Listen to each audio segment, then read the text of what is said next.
I'm nervous. Like, what's gonna break today? I don't know. What's gonna break? How's it gonna go? I have no idea. I'm not on the main server. I'm in creative. I'm just gonna show and talk about a few things. But I want to start with giving a big shout out to the dev team. They've been absolutely killing it. We have Pepper, who's worked around the clock. Vutax has worked around the clock. Hellfire has worked around the clock. All of our, builders have been helping out.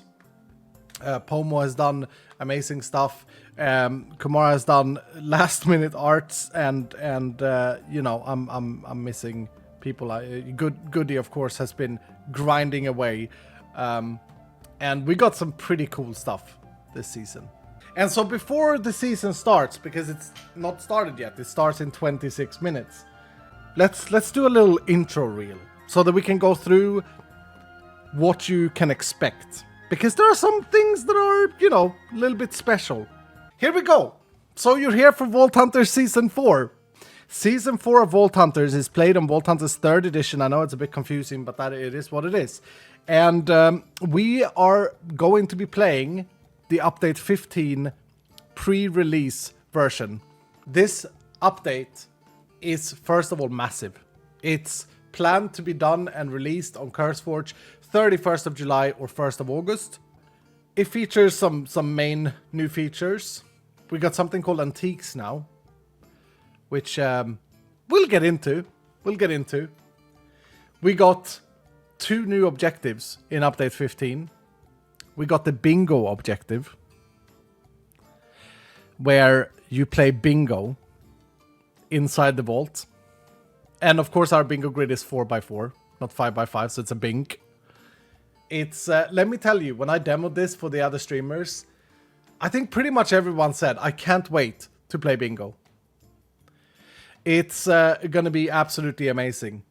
And I want to dedicate the implementation, the design, to a legend around here. I don't know if they're here yet, but I want to dedicate it to Megalith, who's been an absolute monster of a legend to the Vault Hunter development and to the Vault Hunter series and to me personally. And so she suggested bingo, the first one, at least what I was informed and saw. And that was over a year ago. And ever since we have said that we want to do it, we had some challenges that we had to solve, and we've solved them all. And bingo is absolutely amazing. In June, I took time off. I enjoyed the sun. In the evenings, I played Vault Hunters on a single-player server. I got to level 92, okay? And I played bingo all the way up. I played over 100 bingo runs. They are so incredibly addicting. Other things in Update 15, we got these things. They're not relics. They're cards. I have held this. Oh, I've held this. I've held this from the pre-release people. I've held this from the champion patrons, which have access to an early access server. They play bingo as well. We have built in a card game in Vault Hunters. This is a brand new game loop. You open booster packs and you can get foil cards. So, for example, here's a knockback resistance card with ability power increase for each row card. So for each card on the row. Now, we are on a pre-release, so some of these wordings may change slightly. We have different types of cards. These are stat cards. There are also arcane cards. I wonder if I can show the deck without it crashing, because Hellfire actually said, Iskall, you didn't configure the deck, and I said, it's fine, Hellfire, it's fine, it's okay. It's okay, we're not going to get there until level 50, because this is a level 50 thing. Okay, we can see the best deck in the game. There's the deck. Pick whichever one you want. Put them in your deck. And, yeah, because this has a foil effect that increases my ability power, you can see that I got the extra ability power. And this is how the deck looks. This big, we chose this texture. No, I'm just kidding. It's the development version. And then you equip this in your bauble slots, and then you go into a vault. I've been pagging with these cards for a very long time, and I haven't said a word to anyone. It's been hard. It's been so difficult, but there it is. I'm so excited. It's going to add another layer of game loop at level 50. And here's the cool thing. In Update 15, this is one of those things that you can't see, but that you can sense. And one of the reasons why I did this now was because I needed extensive testing. I have changed. I've decentralized the loot. Okay, what that means is that there are gonna be new challenge rooms in update 15. By the way, new challenge rooms. We got the prison. We got the Billy's ranch. We got a bunch of new cool things. I don't want to spoil them all.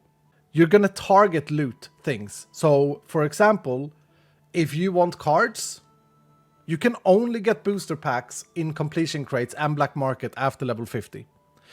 And you're always guaranteed a booster pack in every completion crate. Always. And you can get more as well if you, depending on the completion you do. So completing vaults become a lot more powerful, not just artifact-wise. And the loot containers have been changed. I've removed a lot of items. There are no more vault apples. There are no more hearty apples for now, because I want to use that feature later on. Of course, I mean, I've already kind of spoiled this a little bit, but we have a new ability. It's still out here, still in the dev. But we have Ice Bolt, which is an Ice Bolt skill. We have Glacial Blast, which is its specialization. I'm sure we'll see it being played. We have tons of new talents. Tons of new talents. We got Arcana, Blazing, Lucky Momentum, Frenzy, Bountiful Harvest, Treasure Seeker, Purist, Hunter's Instinct, Prime Amplification. We got all new masteries as well. So hopefully, if you play in Update 15, your playthrough is going to feel slightly different, a little bit more organized, I want to say. This is a big update. I went back and I did some research and trying to understand, and I think that this update is the biggest since Update 9, and Update 9 was a huge update. So it's gonna be very exciting. Okay. Shall we talk about the Vault Hunter SMP stuff? Because there are, we built an entire system around the SMP, of course. First, let's talk about some specific server rules this season. Okay? First things first, the Vault Hunter SMP Season 4 will be played in stages. And stages defines the max level that we can reach. The first stage is limited to level 30. And in order to unlock the next stage, at least 5 hunters needs to hit level 30. And then we unlock the next stage. And the next stage is level 60. And level 60 will only be unlocked when we complete our first server-wide event. And our first server-wide event will be held on September the 7th. So we're going to be stuck on 60 for a while, probably, if we grind a lot. After our first event, we will unlock the next stage, and that will be to level 90. However, how to unlock the 90 to 100, I'm going to keep a secret for now.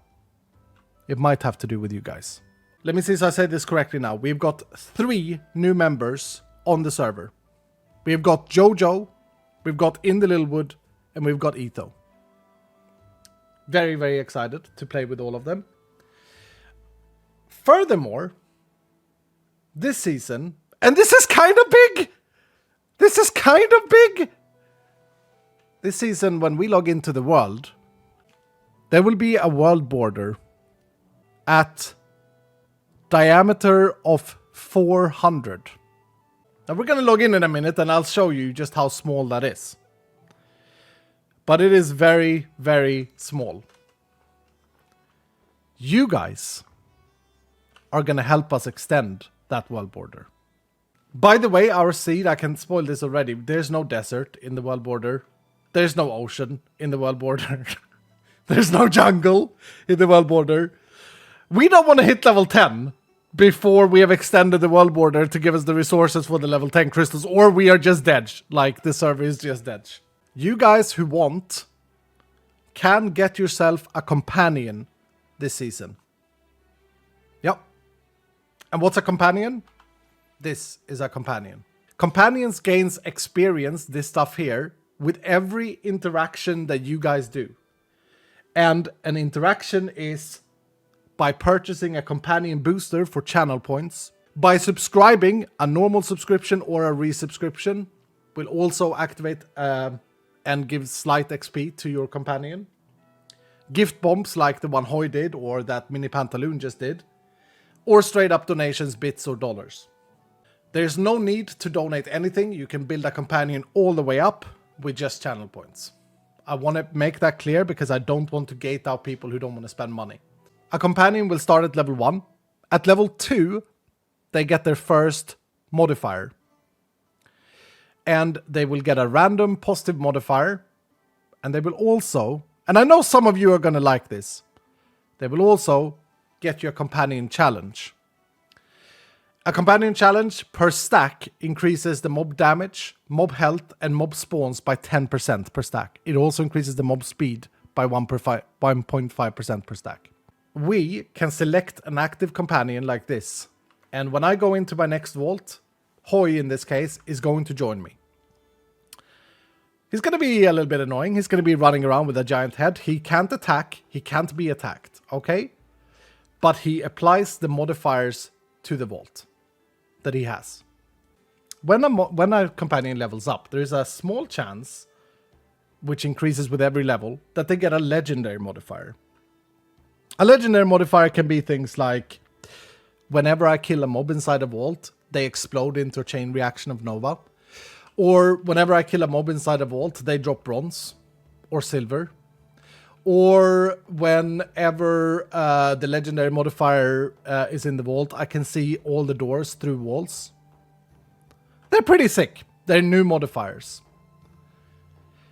These modifiers have to be actively activated by the companion's owner, by you guys.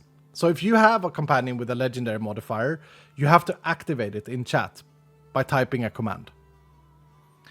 Now, I will say, before we get into all the commands and all of these things, there is a Twitch extension being developed for Vault Hunters. It was almost ready for today, but it didn't get approved in time by Twitch. So you will be able to have access to a Twitch extension on your screen, and you will be able to do all of these interactions with the Twitch extension, including gearing, opening Vault Gear cosmetics, and gearing your companion, which I will then see in game. This is going to make our vaults pretty powerful and dangerous, because as I said, they stack this companion's challenge. After level 10, a companion no longer get a positive modifier. After level 10. After that point, they only make the vault harder for the streamer. There was some worries about this internally in the group. I'm not going to mention any names, Captain Sparkles. But there was also some excitement from HBomb. And eventually, the companion is going to kill the player. When they do, because it's going to happen, the companion will die and turn into an eternal statue that the streamer can put down in their base. Now, the eternal statue is not just going to look pretty, okay, because some of your skins are absolutely awful, let's be honest. It's not just going to look pretty. You can also trade with it once per stream.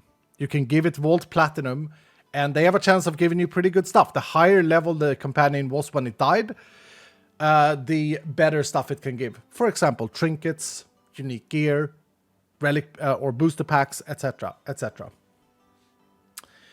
Right. They can also give you a lot of crap. Now, companions have another feature. Do you guys remember that I said about the world border? A companion will sometimes find gemstones inside the vault.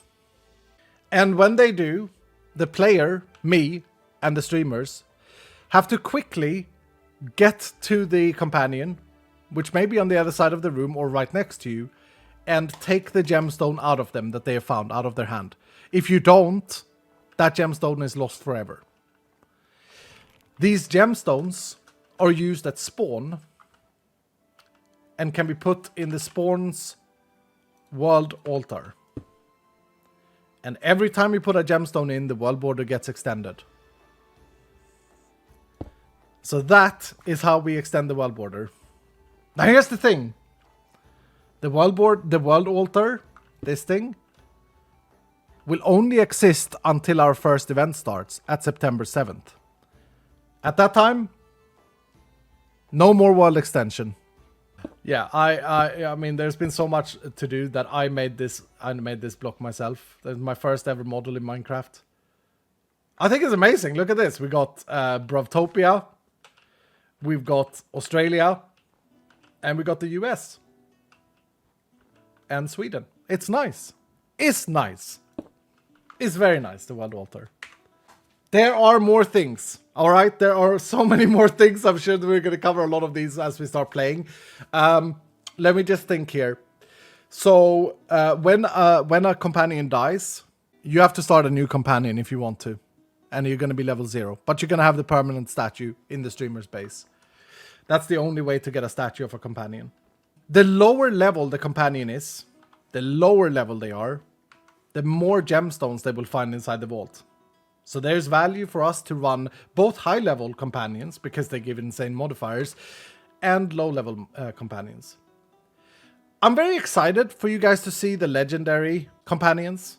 Let me see if I can create one, just so you get an idea. So I first rolled, this is just funny for those of you who've been here for a while, I first rolled Mephalit, and she didn't get a legendary modifier.